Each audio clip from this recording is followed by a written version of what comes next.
Maka Islam 700 tahun berjaya, 700 tahun hancur, dijajah di seluruh dunia. Kemudian Sayyidina Huzaifah nanya lagi, akankah Islam berjaya lagi ya Rasul? Iya. Setelah kehancuran 700 tahun, Islam akan bangkit 700 tahun lagi. Dan kebangkitan kedua adalah dimulai dari timur. Rasulullah menyebut timur Samudra.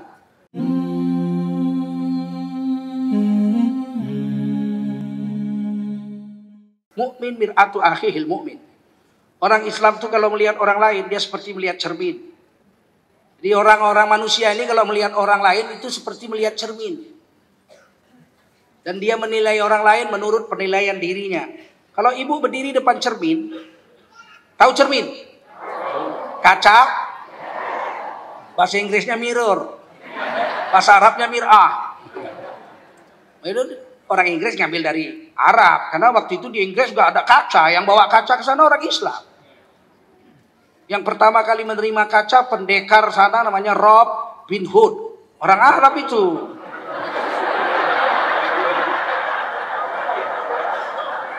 Robin Hood.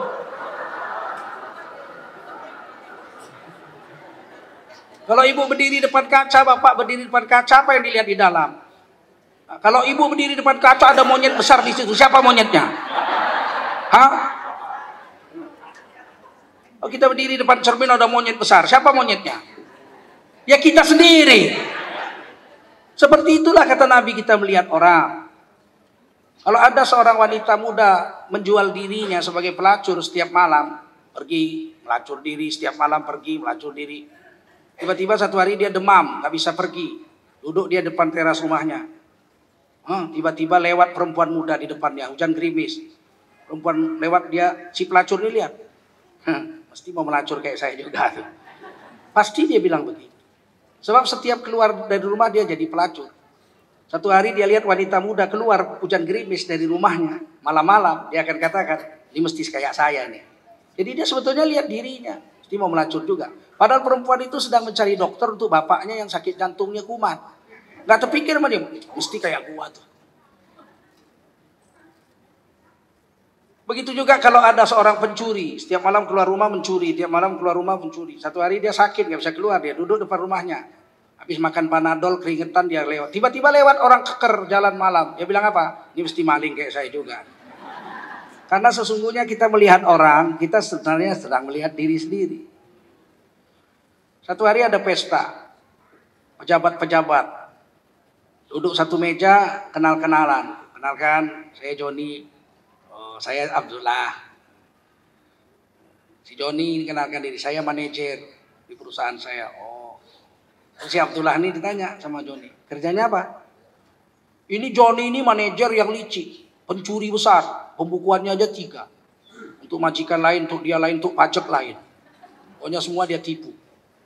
Licik gak pernah ketahuan. Si Joni, manajer 20 tahun gak pernah ketahuan nyolong. Begitu dia tanya kawan yang sebelah itu, Bapak kerjanya apa? Si Abdullah bilang, saya manajer. Langsung nguncungnya mencong. Pasti kayak saya juga nyolong. Jadi sebetulnya kita itu melihat orang, kita sebenarnya sedang melihat diri sendiri. Kalau ada orang berjuang minta duit, berjuang minta duit, berjuang minta duit. Ketika orang lain berjuang, dia akan katakan, pasti kayak gua. Lu digaji berapa lu? Dia gak pernah tahu ada keikhlasan. Sebab dia bukan orang yang ikhlas. Yang tahu ikhlas itu adalah orang yang ikhlas. Jika kita berjuang karena Allah saja, maka ketika melihat orang lain berjuang, kita akan katakan, ini mesti seperti saya. Berjuang pakai duit sendiri, pakai harta sendiri.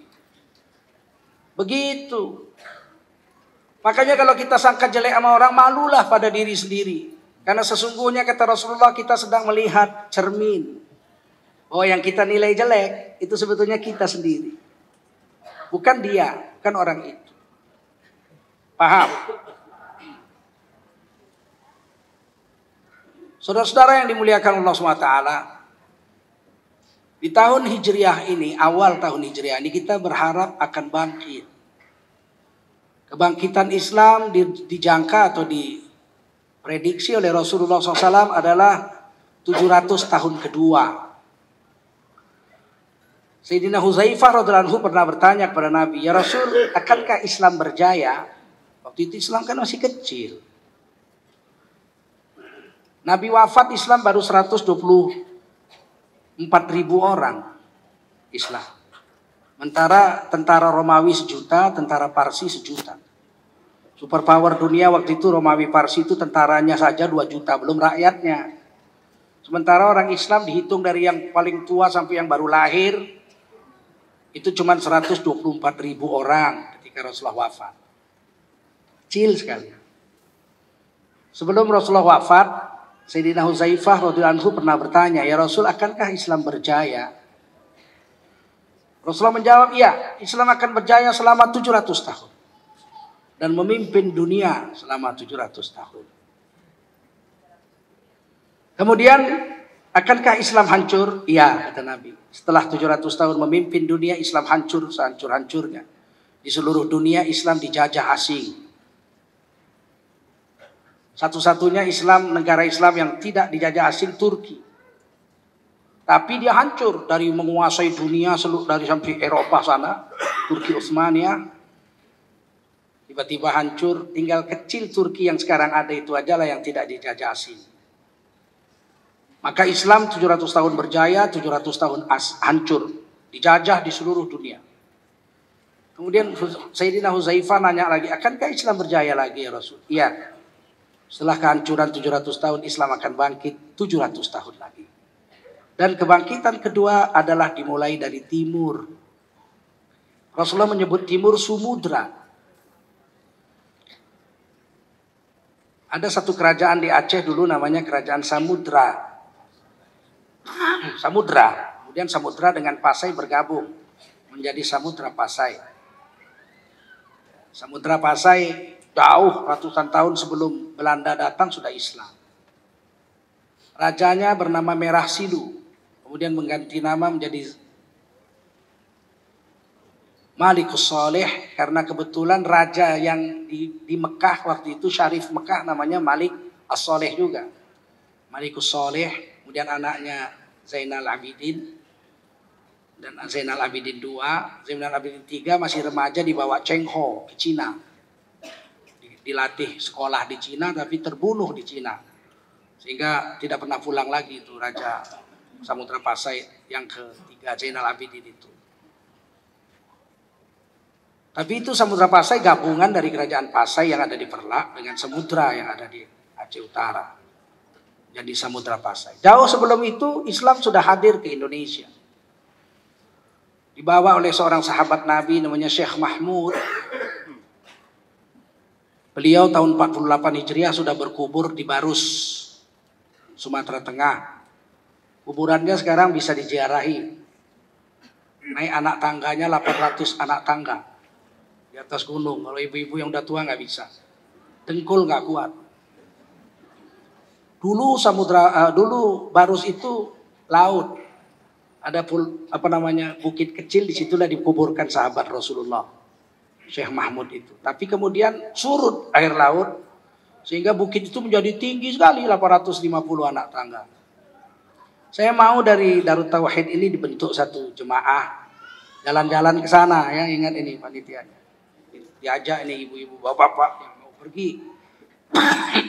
Supaya kita lihat bahwa Barus itu sudah ada Islam zaman Muawiyah bin Abi Sufyan. Radhiyallahu anhu. Zaman sahabat Islam sudah sampai sini.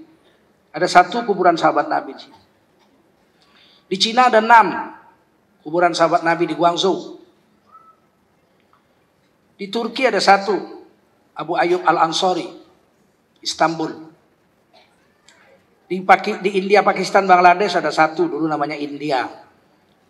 Muhammad Al-Qasim, anaknya cucunya Sayyidina Abu Bakar As-Siddiq radhiyallahu anhu. Di Rusia ada 64. Padahal minus 15 di bawah 0. Kalau musim dingin. Saya mau ke Rusia ini tahun ini. Mau dakwah sana pakai duit saya sendiri. Mana tahu saya mati di Rusia. Nanti dibangkitkan di hari kiamat orang-orang yang satu jalan. Kali dibangkitkan mau masuk surga 65. Sahabat Nabi 64, dibangkitkan hari kiamat mau digiring ke surga 65. Malaikat tanya, "Kau siapa kau?"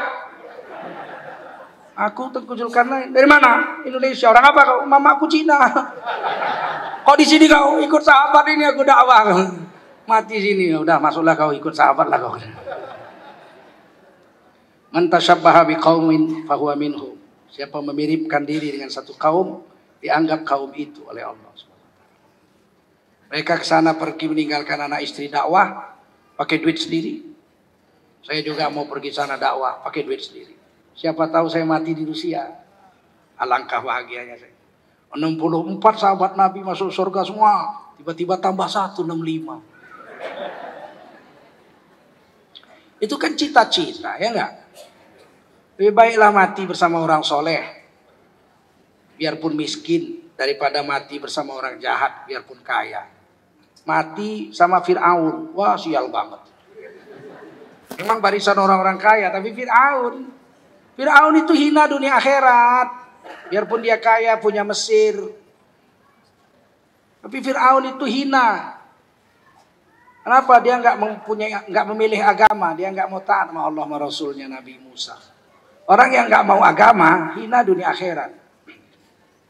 Walaupun kaya raya Fir'aun, jadi raja seumur hidup. Nggak ada ibu-ibu lahiran anak. Udah lahir bu, anaknya udah laki-laki. Siapa namanya? Biar hebat Fir'aun. Terus langsung tetangganya bilang gila. Nggak ada orang yang mau memberi nama anaknya Fir'aun. Betul nggak? Kurang apa Fir'aun? Kalau harta nggak tanggung dia, kekuasaan seumur hidup. Kurangnya satu aja, nggak ada agama, menolak agama dia.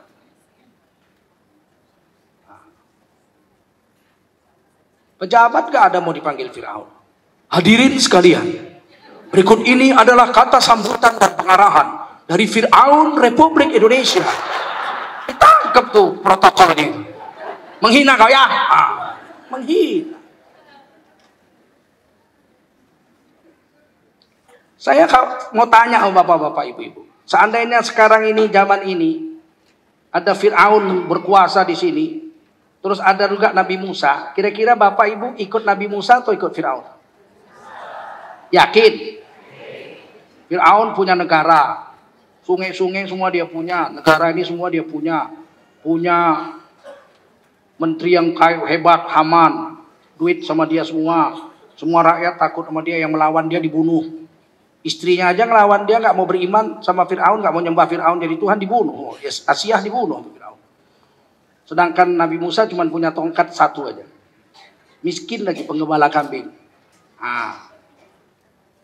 Hidup ikut penggembala kambing, mana enak? Nah, sekarang saya tanya lagi, ikut Fir'aun atau ikut Nabi Musa? Anda.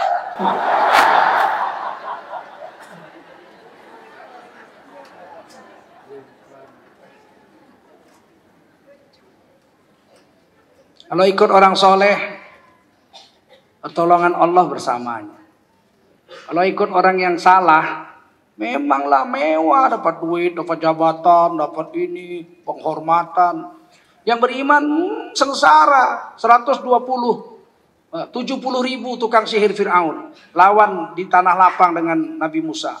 Dilemparkan tongkat satu dengan tali satu. Jadi berapa? 120 ribu ular. 140 ribu ular, 70 ribu tukang sihir bawa tongkat satu, bawa tali satu, dilemparkan menjadi ular 140 ribu. Semua rakyat Fir'aun nonton, Fir'aun dan seluruh rakyatnya nonton di tengah tanah lapang itu. Nabi Musa punya tongkat satu, dilempar jadi ular gede, dimakan itu 140 ribu ekor ular tukang sihir Fir'aun itu, dimakan semua. Setelah dimakan semua, tiba-tiba dipegang tuh tongkat, ular besar itu kembali menjadi tongkat yang kecil. Kemana 140 ribu ekor ular sihir dari tongkat dan talinya tukang sihir Fir'aun? Masuk dalam tongkat Nabi Musa yang sekecil ini. 120 ekor, 140 ribu ekor ular dengan tali. Tongkat dengan tali yang jadi ular. Dimakan sama tongkat Nabi Musa yang sebegini. Kembali jadi seperti ini. Kemana hilangnya yang 140 ribu tali dengan tongkat tukang sihir itu? Maka tukang sihir langsung sujud. Mereka mengatakan, amanna billah Rabbi Musa wa Harun. Kami beriman kepada Allah Tuhannya Nabi Musa dan Harun. Ini bukan sihir, ini mukjizat. Karena kalau sihir ular itu akan kembali menjadi tali dan tongkat. Tapi ini hilang ditelan tongkat Nabi Musa yang kecil itu. Apa kata Fir'aun? Kau beriman sama orang itu, sama Nabi Musa dan tidak menyembah saya lagi. Kupotong kaki tanganmu bersilangan. Kusalibkan kau nanti di sepanjang sungai Nil. Tukang sihir bilang, alah hari ini mati juga besok juga mati. Biarkan kami mati, tetapi mati dalam keadaan beriman. Faktubna ma'asyahidin, termasuk orang yang bersaksi bahwa Nabi Musa adalah Tuhan kami. Nabi kami dan Allah Tuhan kami. Mati semua itu tukang sihir. Setelah dibunuh, adakah 1-2 orang rakyat Fir'aun yang beriman kepada Nabi Musa setelah melihat itu? Enggak. Semuanya tetap aja pro Fir'aun. Saya tanya lagi, kira-kira kalau Nabi Musa sama Fir'aun ada sekarang, bapak-bapak milih mana? Amin.